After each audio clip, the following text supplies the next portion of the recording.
તો અમરેલી જિલ્લાના બગસરા નગરપાલિકા દ્વારા બેટી બચાવો બેટી પઢાઓ કાર્યક્રમનું આયોજન જનતા કન્યા વિદ્યાલય ખાતે કરવામાં આવ્યું હતું।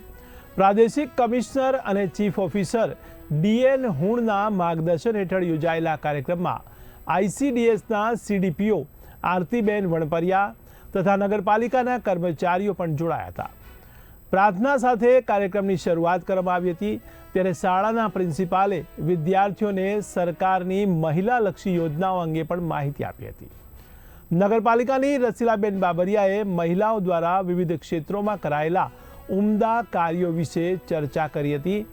अंते विद्यालय में विविध परीक्षाओं में प्रथम द्वितीय अने तृतीय स्थाने आवेल विद्यार्थीओने इनाम आपीने प्रोत्साहित करवामां आव्या हता।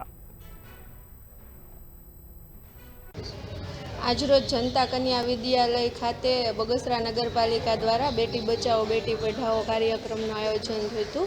એમાં ખાસ હું આઈસીડીએસ દ્વારા જે દીકરીઓને લગતી જે યોજનાઓ ચાલે છે એના વિશે માહિતી આપી અને આ કાર્યક્રમમાં જે કન્યા વિદ્યાલયની દીકરીઓ છે એને સરકારશ્રી દ્વારા જે અલગ અલગ યોજનાઓ છે એનો લાભ કઈ રીતે લઈ શકે, ક્યાં ફોર્મ ભરી શકે અને ક્યાંથી એ લાભ મેળવી શકે છે અને ફિલ્ડમાં પણ એ વધારેમાં વધારે લોકોમાં લોકજાગૃતિ લઈ આવે એ માટે માર્ગદર્શન પૂરું પાડવામાં આવેલું છે।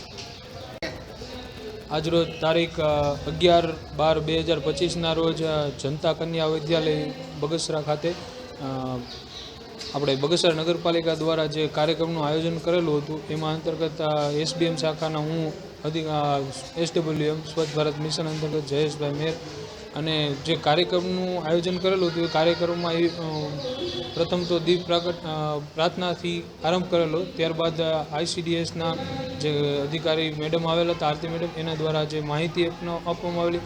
ત્યારબાદ નગરપાલિકા દ્વારા આવેલા અધિકારીઓ દ્વારા વિવિધ યોજનાઓ જે બેટી બચાવો બેટી પઢાઓની અંતર્ગત જે યોજનાઓ આવે છે સરકાર દ્વારા એ યોજનાઓની માહિતી આપેલી દીકરીઓને અને જે અલગ અલગ ક્ષેત્રોમાં જે દીકરીઓ દ્વારા પ્રગતિ કરાવવામાં આવેલી છે એ બધી દીકરીઓને સમજાવવામાં આવેલી અને દીકરીઓને આગળ વધવા માટે પ્રેરણા આપવામાં આવેલી।